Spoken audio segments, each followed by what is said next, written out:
If we have a net present value of $110,000 with a PV ratio of 7% and a vacancy rate of 6%, how much asking price should we pay if we want to pay this off in 10 years? Slow down. If we have...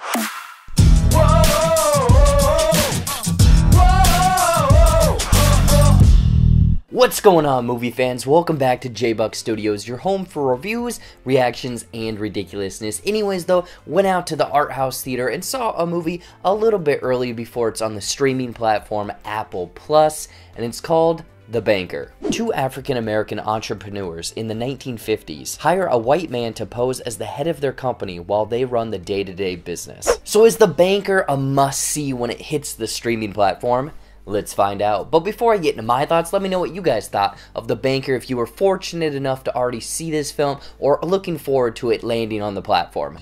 Now let's get into some of the good. So I think the main draw of this story is it's inspired by true events. I'm curious on how much was real, how much was fabricated, how much was exaggerated. But this story of essentially the American dream, you know, it's almost real life Monopoly, almost this heist angle thrown into the movie. And it's so weird because I thought that the way that they were able to take this essentially boring story, or you think about it, it's like, oh, these guys were building up real estate, but then again, it was African American people dealing with white neighborhoods, dealing with this front man, so then it gets a little bit more interesting, and there's a lot of numbers, there's a lot of finance, there's a lot of banking jargon, and they were able to craft the dialogue and frame it in this angle that, again, was so compelling. It was interesting. Like, when someone is talking about the net present value of a building and vacancy rates, you think that that's going to be boring, but they did a great job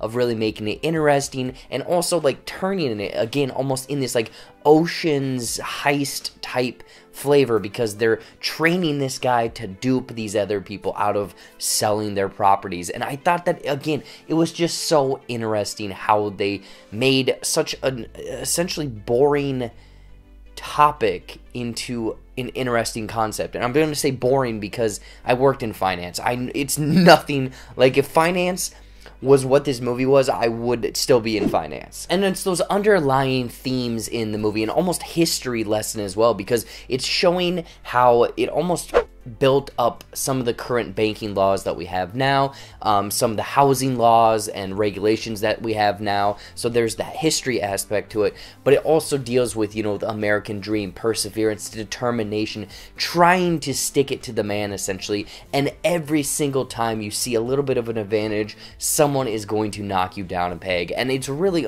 it's just hard to watch, because I cannot just imagine that part of United States, like, living in that time was so just different and rough. And again, it's this history lesson throughout this movie, and them just trying to get a piece of that American dream, essentially. And rounding out the positives for myself, the performances are what sort of kind of made the characters in the story, you know, it added to all of that in this movie. You know, Anthony Mackie, Sam Jackson, Nicholas Hoult, these three work so well off of each other, and what is asked of them is phenomenal. And you can see not only is the chemistry there amongst these characters, but they were able to almost kind of flip, I wouldn't say flip on a dime, but very much change their attitude when they're in situations of helplessness or in over their head. And I thought that it was portrayed in a very believable, realistic manner. Again, I wouldn't say anything award-worthy potential here, but what was asked of them, fantastic, ties in with the rest of the film. The Banker, I was very impressed by this film. I would say if there's any sort of negatives of the film, it's maybe drawn out a little bit, maybe the pacing's a little bit off, because it is very interesting when Anthony Mackie is dealing with this Irish guy, and then they're building up, and then they buy a bank, and I'm like, where can we go from here? And then it kind of, you know, draws down to some more, you know, plateau of interesting concepts in the film, but then it ramps up again. So I would say that it's maybe drawn out a little bit for people that aren't in that finance accounting field or interested in this kind of story. Coming from that field, I thought that this was a very, again, compelling story worth the watch. Overall, The Banker is a compelling story, almost history lesson that is a must-see. With it being based on these true events, compelling American dream story, and solid performances, but maybe being drawn out a little too much, I would highly recommend checking out The Banker. Again, I went into this film not knowing what to expect. I thought it was going to be a lot of legal, finance, accounting, jargon. I was drawn in by that, actually, and it's a very interesting story, history lesson, performances. Highly recommend when it hits Apple Plus to check this one out. In closing, I'm going to give The Banker 3.8 out of 5 games of Monopoly. So what did you guys think of The Banker? If you've already seen this film, very much interested now and you're going to watch it, let me know in the comments down below. Anyways, though, as always, thank you so much for watching. Watch some more videos up there or right over there, brand new content every single week. I'm probably tomorrow or later today going to have a review for Emma, and then a brand new Movies and Nonsense on Monday. Follow all of my social media down there, like this video, subscribe to the J-Buck Studios channel, and until next time, we'll see you later.